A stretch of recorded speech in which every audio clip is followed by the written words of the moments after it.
Welcome to Byte-Sized Tech, where we blend casual conversations with insightful discussions on the latest in technology and gadgets. We've got some really interesting updates from Apple's recent events that you need to know about. Get ready to uncover everything from earbuds with new health features to incredibly thin phones and some surprising moves in charging. That's right. Our mission today is to cut through the noise and give you the most important nuggets of knowledge from Apple's latest announcements. We'll explore what these new devices and features mean for your daily life, your fitness goals, and even how your gadgets will connect in the future. Okay, let's unpack this. Starting with the AirPods Pro 3. Imagine getting your shiny new pair on September 19th. You're all excited to unbox them, and then bam, you realize there's no charging cable in the box. Right. Apple's gone full quest for minimalism here, much like they did with the AirPods 4 and, removing charging bricks from iPhones before that. Yeah. It's an interesting move, definitely. Well, yeah, many of us might have a collection of USB-C cables lying around. This is definitely an irritating exclusion, and frankly, an added expense for users upgrading from older devices. Totally. Like if you have an OG pair of AirPods Pro, or maybe an iPhone 13, you're still mainly using Lightning cables, right? Exactly. So it forces a new purchase right out of the gate. Makes you wonder about the balance between minimalism and, well, convenience. Yeah, it's a bit of a friction point. But okay, don't let that missing cable get you down, because the AirPods Pro 3 themselves, they seem packed with some serious upgrades. They've been on a diet, for starters. A completely redesigned, smaller footprint, new silicone tips, shorter stems, and even a differently shaped audio aperture. Apple says this means a more comfortable and secure fit compared to the Pro 2. And a better, more secure fit is always a win for earbuds, isn't it? Especially if you're active. Apple also claims significant improvements in sound quality. We're talking better bass and more detailed highs, plus enhanced spatial audio and a widened soundstage. Promising claims. Very promising. We're definitely eager for the full tests to see how they really stack up, but it sounds good on paper. Okay, but here's where it gets really interesting for me. The battery life. It's a massive leap. Oh, yeah. We're talking 8 hours with active noise cancellation on. That's up from 6 hours on the Pro 2. 2 extra hours. Nice. And in transparency mode, it jumps to a whopping 10 hours. Wow. Okay. Yeah. That's a significant boost for continuous listening. Really helpful for long days or travel. And Apple also states the Pro 3 blocks twice the noise of the Pro 2. Twice the noise. Yeah, which could be a genuine game changer for frequent flyers or, honestly, anyone trying to escape a noisy environment.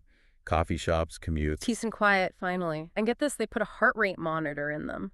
In the earbuds. Yep. You can track workouts using the earbuds even if you don't have an Apple Watch on your wrist. That's a first for the AirPods line. That raises a really important question about Apple's broader health strategy, doesn't it? How so? Well, there have been those long-standing rumors of an Apple Ring, right? But insider Mark Gurman believes it would detract from the Apple Watch, which is still their major fitness tracker. Yeah. Yet, here we are with a heart rate sensor in the AirPods. Apple clearly sees value in collecting health data from different points on your body. So more data points, more comprehensive tracking. Exactly. It allows you to track workouts without needing to strap on another device. It's about making health monitoring more ambient, maybe. Yeah. And, on a related note, that live translation feature they announced for the Pro 3, that'll also be available for existing AirPods Pro 2 users through a software update. So a nice little bonus for current owners, too. Always good to see software updates adding value. Okay, price-wise, the AirPods Pro 3 are launching at $249, same as the Pro 2's original full price. Right. However, you can find the Pro 2 discounted pretty heavily now, sometimes as low as $170 from other retailers if you look around. So there's a decision to be made there. Definitely. So what does this all mean for your wallet? Weighing those new features against potential savings.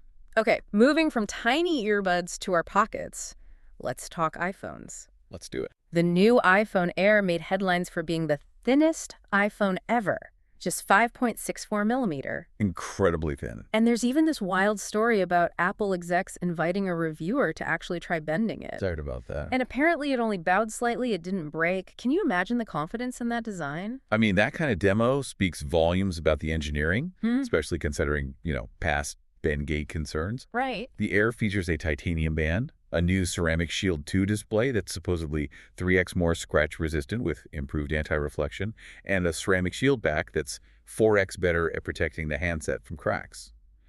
It showcases some pretty significant advancements in materials. Apple's whole design philosophy here seems to be about making technology disappear, so it's just you and your content. Mm-hmm. Technology disappear. I like that.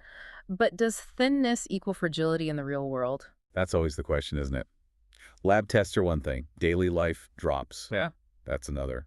We'll have to see how it holds up for actual users. Fair point. Camera-wise, the iPhone Air features a single 48MP wide camera. Apple says it's pretty capable, though. Just one lens. Just one main one, yeah. But they say it can shoot at 4 different focal lengths, including an optical quality 2x telephoto by using sensor cropping, I assume. Okay, so versatile, even with a single lens. But probably not for the serious mobile photographer. Right. If you want the absolute best cameras, you'll still want to step up to the Pro series. Speaking of which, the iPhone 17 Pro and Pro Max, packed with power, as usual. What's really fascinating here is that both models feature the new A19 Pro chip expected, but it has an extra GPU core. And for the first time ever in an iPhone, a vapor chamber cooling system. A vapor chamber, like in gaming phones. Exactly. This is a component often seen in high-end Android phones, particularly gaming ones.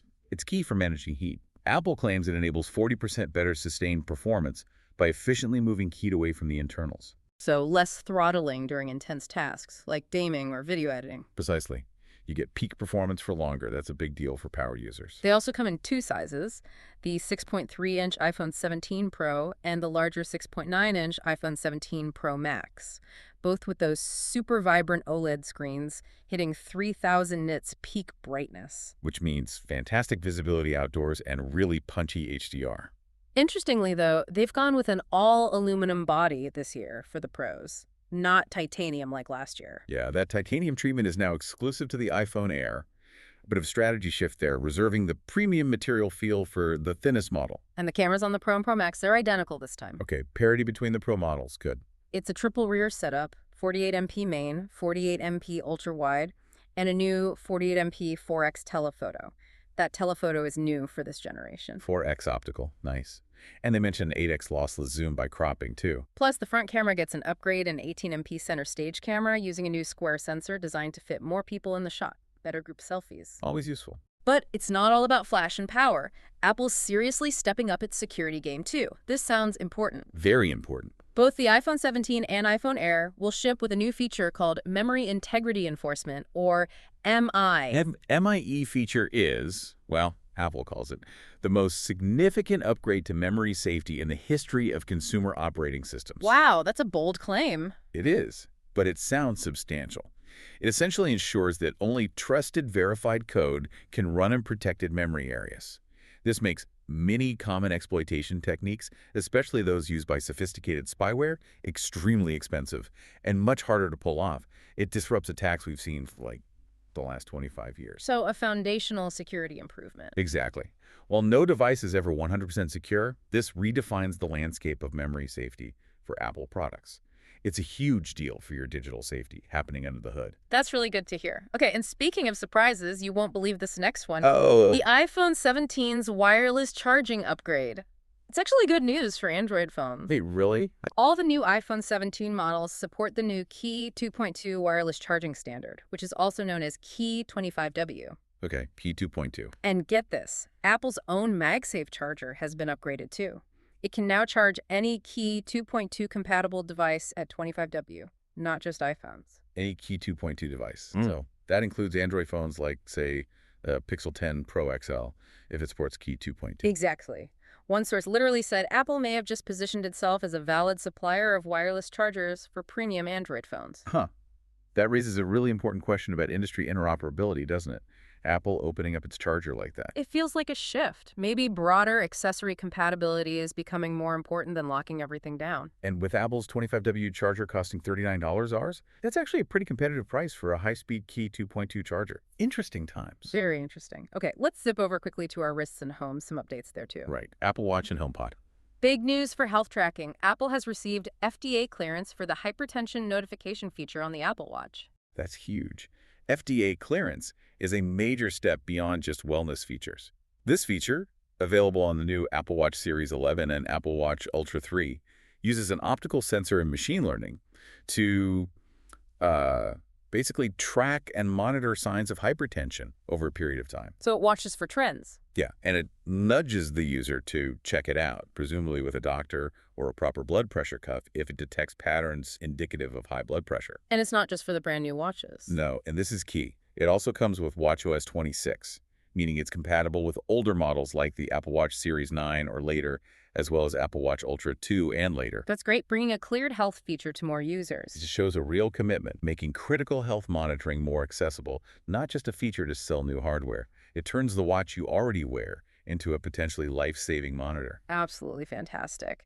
Now, shifting to home audio, sadly, no HomePod 3 was announced. Yeah, a bit of a disappointment perhaps for smart home enthusiasts hoping for a new flagship speaker.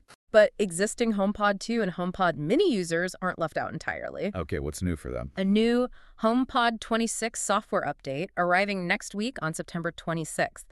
It'll bring expanded voice controls for multi-room audio to any AirPlay stream. Any AirPlay stream, Yeah. not just Apple Music. Nope, any AirPlay stream. So more flexibility there. Plus, they'll finally get the crossfade feature in Apple Music. Ah, smooth transitions between songs.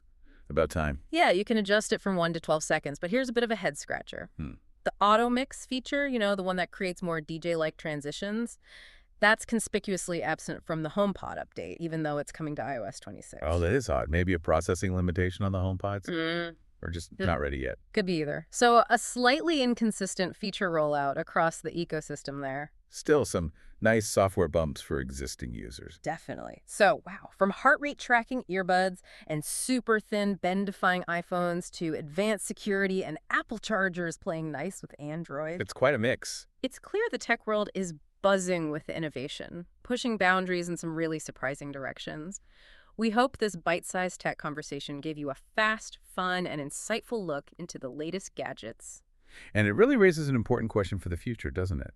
How do these subtle shifts, things like more open charging standards or health sensors popping up in unexpected places like earbuds, how do they continue to shape not just the tech landscape, but our own personal habits? Yeah. Are we seeing Apple slowly, maybe strategically, opening its walled garden?